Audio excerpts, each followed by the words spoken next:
In this class we will study recursion. These are the topics that are there in your 12th syllabus. Recursion, define recursion, simple algorithms with recursion. These are the algorithms which we will cover in recursion. Print a message forever, sum of first and natural numbers, factorial, Fibonacci, binary search, and many more. Then what is recursion? Recursion is a special type of function call. Special type of function call. In recursion, a function calls itself.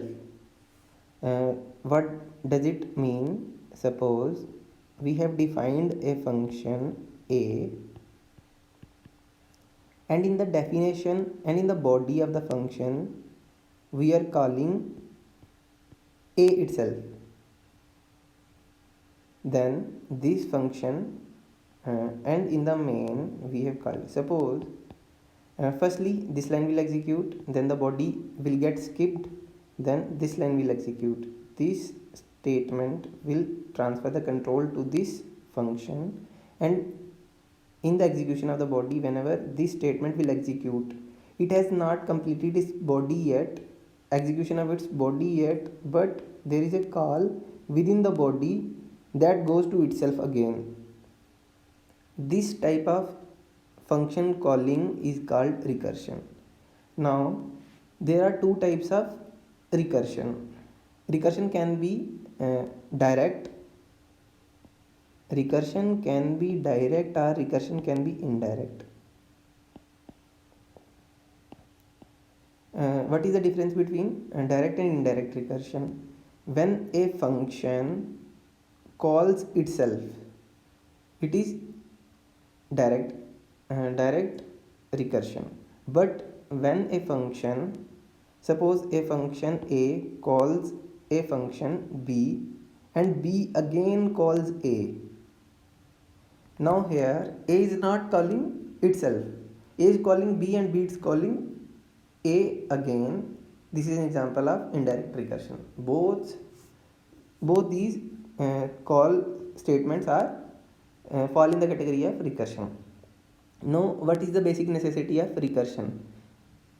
A good recursion, you can say. Firstly there should be a base condition.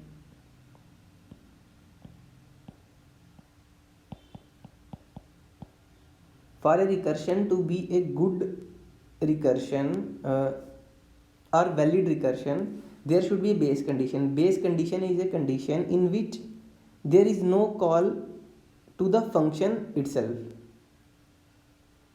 There should be a condition in the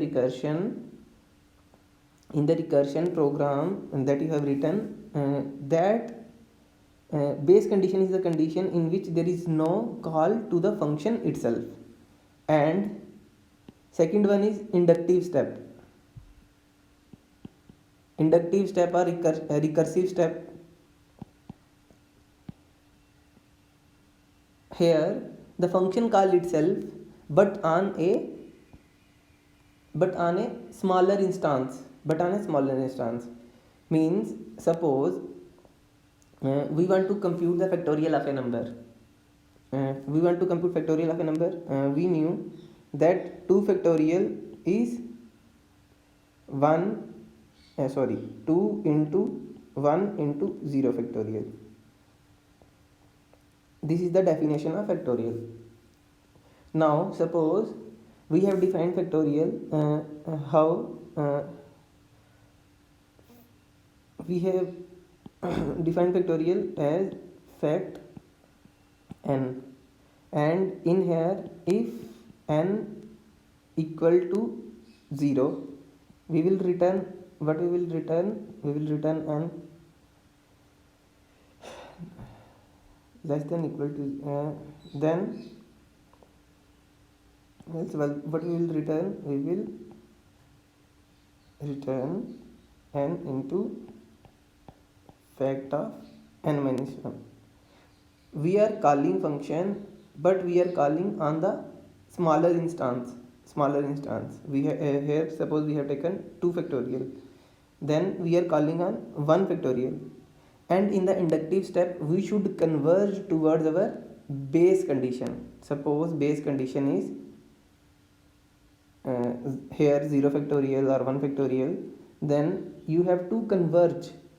Suppose you are giving 12, then your 12 should converge to base condition. If you diverge from the base condition, your recursion will not counted as valid recursion. Here this is our first program in using recursion, printing a message forever. Here what we have done, we have defined a function named message. This is the body of the function, this is comment, and this is the call to the function. Firstly, this line will execute, body will get skipped, then this line will execute. Now the control will transfer to this statement, this call function, then the body will execute. In the body what will happen, hello is printed, then then again control is transferred to this, again hello is printed, then again. Now what happen when there is a recursive call? During recursion, during a function call, we are executing in a execution frame, but during recursion what happens, system defined in itself a stack, and it keeps on counting the execution frame, it keeps on tracking the execution frame.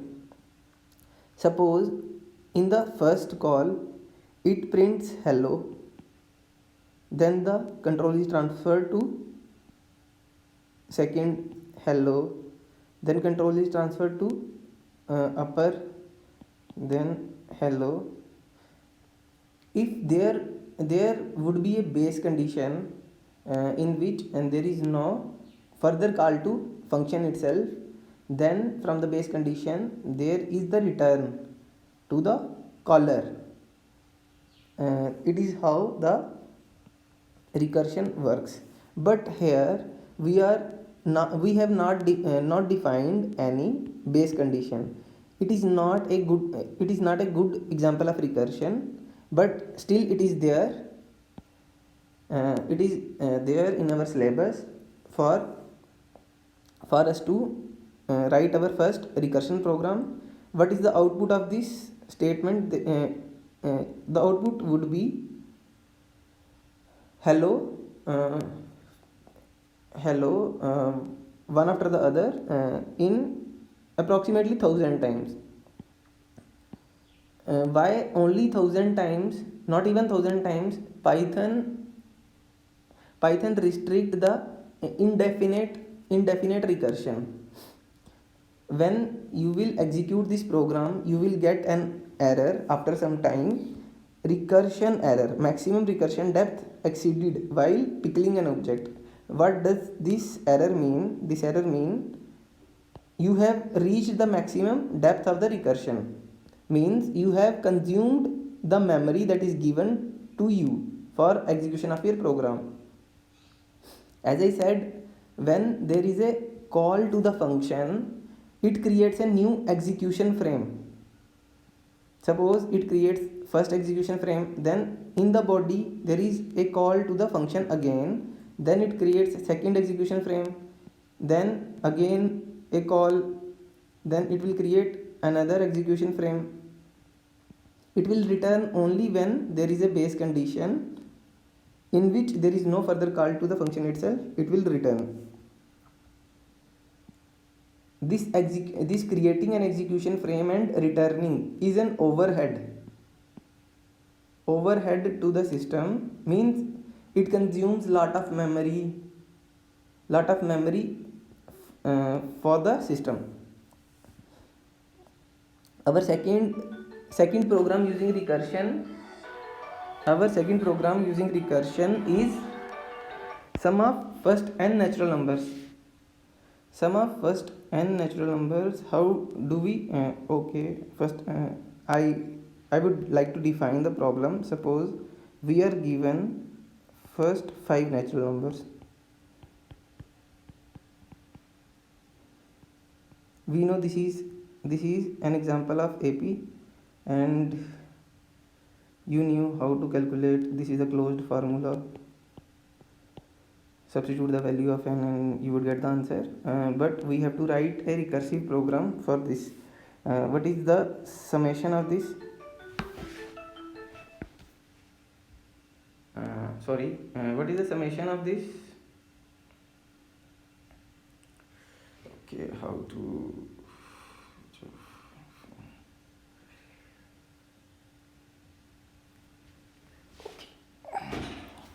now, what is the answer? 3 plus 3 6, 4 10 15.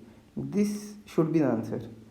Now we will understand this program using recursion. Firstly, this line will execute, then the body will get skipped, then this line will execute, then this line will execute. On encountering this line, the control would be transferred to this statement. Now suppose we are given 5 here, as in this example 5.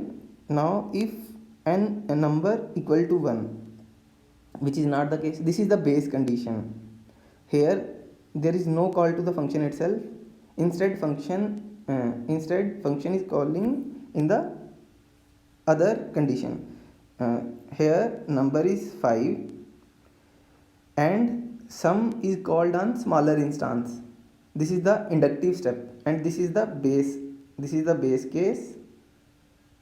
This is the base case, and this is the inductive or recursive step. Firstly, call to the function. How the execution frames get created? Firstly, there is number 5 plus a call. I am creating a dash here because I am unknown. I don't know the value of this sum n minus 1, and there is a call to this frame, which is num minus 1 would be 4 plus a dash, and again a call to this, then 3 plus again a dash, then 2 again a dash, then 1. When there is 1, it is base condition and there is no call to the function itself. What would happen from here? From here we will return to our calling function. Now 1 would get replaced here, then the value is calculated, which is 3. Now 3 is substituted in the this, then 6 would get substituted here, then 10 would get substituted here. In this way, 10, in this way we get our answer, which is 15 here. I hope you understood how to calculate the output of recursive programs. Then here is an example of factorial. Firstly, this line will execute, then this line will execute, then this line will execute, then this line will execute, then this line will execute, then this line. On encountering this line, control is transferred to this function definition n. Suppose we are given 4. We have to calculate 4 factorial. Then what we will do? We will encounter first this line. This is the base case. How we knew this is the base case? Because here we are just returning our number. We are not calling the function instance itself. This is the base case, and it is an example. This is inductive case or recursive case, and we are not. And this is an example of valid recursion. Why? Because we are converging towards our base case. We are calling on the function itself using smaller instance. Now I will create execution frames for 4 factorial call. 4 factorial, 4 and fact on 3. 4 into dash called on smaller instance, 3 into dash caller on smaller instance, then 2 into dash, then 1. As there is 1 and 1 is in base condition, what will happen? Call will return, function will return. It is then 2 would get returned here, then 6 and answer is 24. 4 factorial is equal to 24. That's how you calculate output of these recursive programs. Then Fibonacci numbers. Fibonacci numbers, we have already covered these programs in our 11th class. I am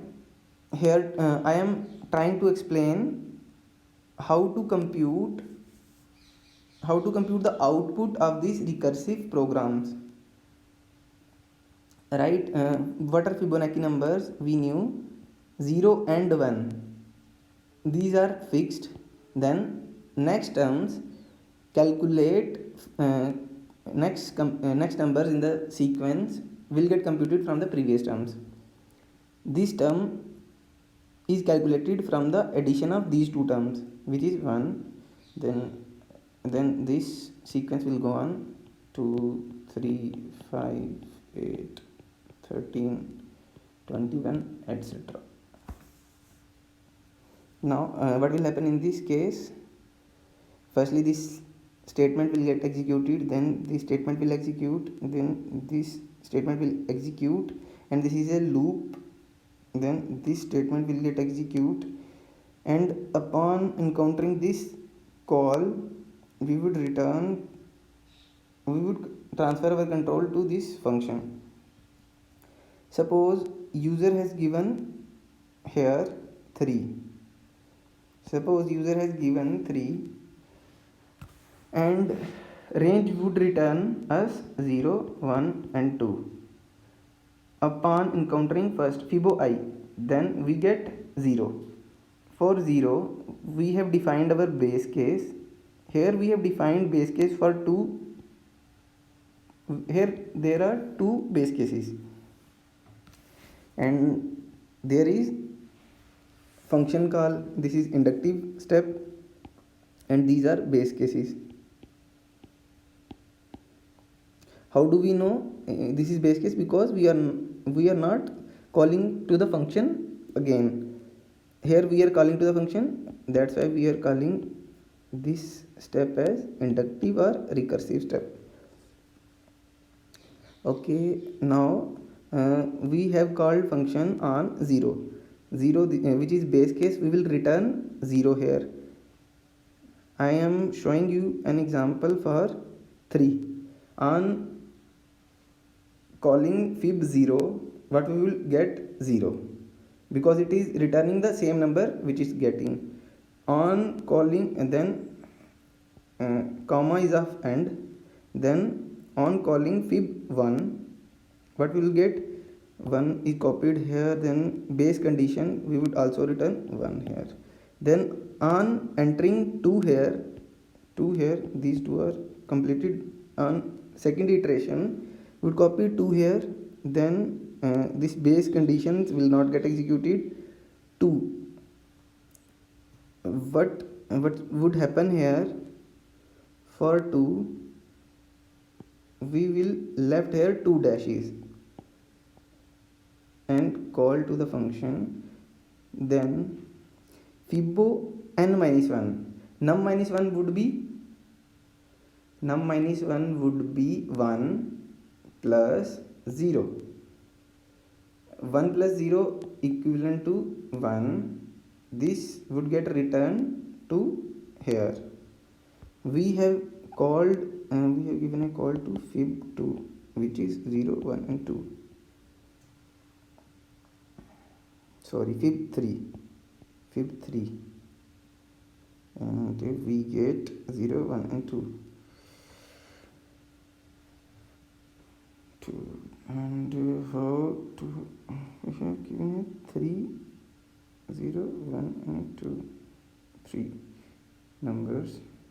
Then fib 2, to calculate fib 2 we compute fib of 1. Fib of 1 is known to us, then fib of 2 is computed as 1, then it get 2. This is the output of fib 3. You can practice this for fib of 4. In the end I would like to compute, and there is a lesser space here. I would show how to compute for fib 4 if you have any doubt till now. In the binary search, we have covered binary search in our previous class. Now here is an example of binary search using recursion. Firstly this line will execute, then this line will execute, then this line will execute, then this line will execute. Here the control will get transferred to this statement. If beginning is less than end, we are returning -1. Okay, this can also be our base case, but this is for unsuccessful search, for returning unsuccessful search. Else here we are calculating mid and we are returning, we are not calling any function. This is our base case here, and these two are our inductive steps, inductive cases. How binary search is known to you. What we are doing here, suppose we are given some numbers in any order, either ascending or descending. What we'll do, we will first initialize to pointer to the first and the last elements, then we will calculate the mid, which is mid here. Suppose we have to search for element 28 in the list. Suppose we are 20, I am taking 20 for convenience. Suppose we are taking 20 here. In this sk is our 20, then we will pass the list search key and 0. 0 is beginning. 0 0 1 2 3 and 4. 0 is beginning. Length of L minus 1 is the index of the last element. Then our mid will get calculated. Mid is calculated using the formula beginning plus end by 2 in floor. Then we will compare our search key with our mid. If equivalent, then we will return the location of this. If it is lesser, our search space would get reduced to this side. If the search key is greater than our mid, our search key would shift to higher side. Here we will change the position of end, and here we will change the position of beginning. I hope this is clear to you. Again, GCD is not there explicitly in our syllabus, but as we have completed the GCD program in our earlier programs, there is a recursive GCD program. Now we knew how to compute GCD. Suppose we have two numbers 24 16. How to compute GCD?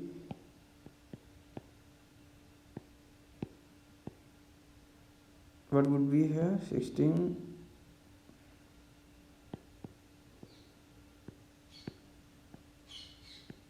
whenever this number will be 0, our remainder of any step would be 0. We would consider our quotient. We would consider our quotient as our GCD. So, here first this line will execute. From second and third we are getting two numbers. This statement, what this statement is doing, this statement is computing whether A is greater than B or B is greater than A. If A is greater than B, call would be GCD AB. If B is greater than A, call would be B less than A. So assuming we are giving two numbers 24 and 16, then this call would get executed and control would be transferred to this. These two are the base cases, and this is the inductive step. And what we are doing, we are calling again GCD using quotient as the next dividend,